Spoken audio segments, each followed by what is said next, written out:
Hey there YouTube, Brenda Petrella here, and today I thought I would share with you my 10 tips on how to pack efficiently and travel safely with your photography gear. I am just about to head off to the Yukon on a trip where I'm going to be doing still photography, videography, and hopefully if there's time I'll also be able to do some vlogging.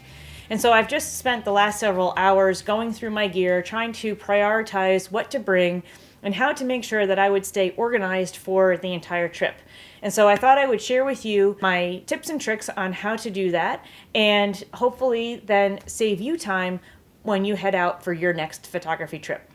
Okay, so tip number one is to make sure that you label and charge all of your batteries. So think about the different equipment that you're taking. So for example, I am taking two DSLRs that use the same battery type, my vlogging camera, which is a Canon SL2 or 200D, and a GoPro. So those are four cameras that are using three different types of batteries. So I need to make sure that all of those batteries are charged and organized in a way so that I can find them pretty quickly when I'm out in the field and I need to get a new battery. And what I have found is that by labeling the batteries 1 through 5 or however many batteries you have, then it's very easy to determine which is the next battery you should use when you're opening up your bag and searching for those batteries. I use this little bag. You can use any sort of organizational bag. I just have found this one to be pretty handy. It's a little on the heavy side, so I don't necessarily completely recommend it. If I find a lighter one, I may replace it someday. But anyway, it works really well for organizing batteries, as you can see here. It also has a little zipper pouch for extra batteries. So for instance, my shutter release cable, my audio recorder, a couple of other little devices like that, my headlamp, for instance, they all use AAA batteries. So I'm bringing a handful of extra AAA batteries. Now, these are not difficult to come by, and I'm sure I could find them in the Yukon. But in case I'm off in a remote area, it's good to have some extra batteries just in case you need them. The other thing I like about this little bag is that it has a second zipper where I can store more cables and then all of my chargers. And what I like to do is buy third-party chargers for each of my battery types that have a dual battery slot. This way you can charge two batteries at once, and by using the USB charger, all I need is one plug and I can charge my batteries all at the same time using this multi-USB charger. And so I find this great for when you don't know what kind of a hotel you're going to, you don't know how many plugs you're going to have available to you. This way, you only need one plug. You can charge multiple chargers and multiple batteries all at the same time. Tip number 2 is to label and format all of your memory cards. And so, like I said, I have 4 different devices that I'm going to be using, and so I'm going to have 4 different types of, actually 5 different types of memory cards, because I'm going to have my 2 DSLRs, my vlogging camera, the GoPro, and an audio recorder. So that's 5 different types of memory cards that I need to keep track of. And so what I do is I label them according to which device they have been formatted for. In this way, I can just quickly grab and go with my memory cards, and I never have to wonder if I'm using the correctly formatted card or if I go to reformat that card that I'm going to write over data that I couldn't see otherwise. The other thing that you're going to want to make sure that you pack along with you are ways to clean your camera when you're out in the field. So I always bring a rocket blower, a microfiber cloth. I'll bring a handful of these Zeiss alcohol wipes that are safe for camera lenses. And then, of course, I'll bring multiple camera lens cloths as well. And so it's always good to have those in your kit. Okay, so tip number 4 is to have a way of backing up your data. So I've chosen to use 2 hard drives. I have one hard drive that I download all my data to, and I have a second hard drive where I do a complete copy of all of that data onto the second hard drive. And then I can reformat and reuse my SD cards. So it's very important to have at least 2 copies of your data when you're traveling. This could be on one hard drive plus on the cloud, or it could be 2 mirrored hard drives. It could be on your laptop and on a hard drive or something like that. You could even not reuse your memory cards and just make sure you switch that lock button so that you don't accidentally write over the memory card. But then make sure that you are copying it to a hard drive or your laptop. So it's very important to have 2 copies. I have had a hard drive fail on me while on a trip before, and so I was very grateful to have that second copy. Tip number 5, Don't forget your passport or any other form of ID when you're traveling. It can be easy to forget, and that will completely ruin your plans. So make sure you have that on your packing list. Tip number 6, speaking of packing lists, I highly recommend making a gear list of all of the gear that you need and check it a bunch of times. Think through the scenarios of what you hope to be doing on your trip, and do you have the gear to do that? Do you have your chargers? Do you have the plugs for the chargers? Do you have your batteries? Do you have SD cards? Do you have your tripod? I have forgotten my tripod before. So it can happen. So make a list, check it off, and keep that list with you so that you can check off your gear on your return to make sure that you're not leaving without anything.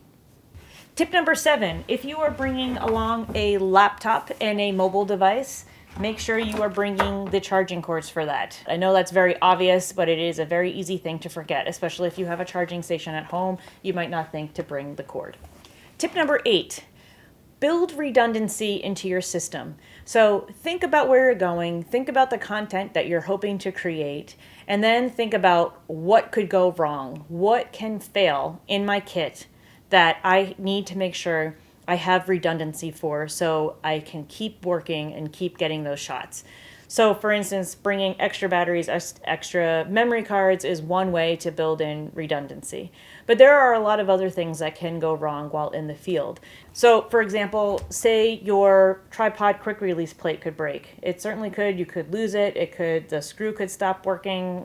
Something could happen where then you won't be able to use your tripod. I always like to bring extra lens caps, even the kind that go on the end of the lens. Have a couple there. You can drop them, you can lose them, they could go over a cliff, and then you won't be able to protect your gear, and they're super light and easy to pack.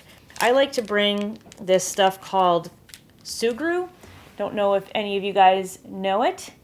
This is this moldable glue, if you will. It's this compound that when you take it out of the package and you sort of smush it up in your hand, it's kind of like Play-Doh, but then you can mold it to anything and it'll solidify and hold it together. So if you have like a frayed cord on your charger or whatever, it's a quick and easy way to repair that and to repair a lot of other things. It has incredible strength. It's highly heat resistant. It's really cool.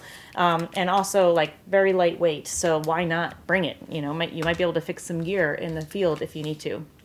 Another thing is if you're a GoPro user, you might, want to bring a few extra of these little attachments where attach your GoPro to any number of different accessories. I've broken I don't know how many of these, and they're easy to lose, so have extra on hand. So things like that, those are the things you should be thinking of as you're going through your gear and trying to figure out what can go wrong.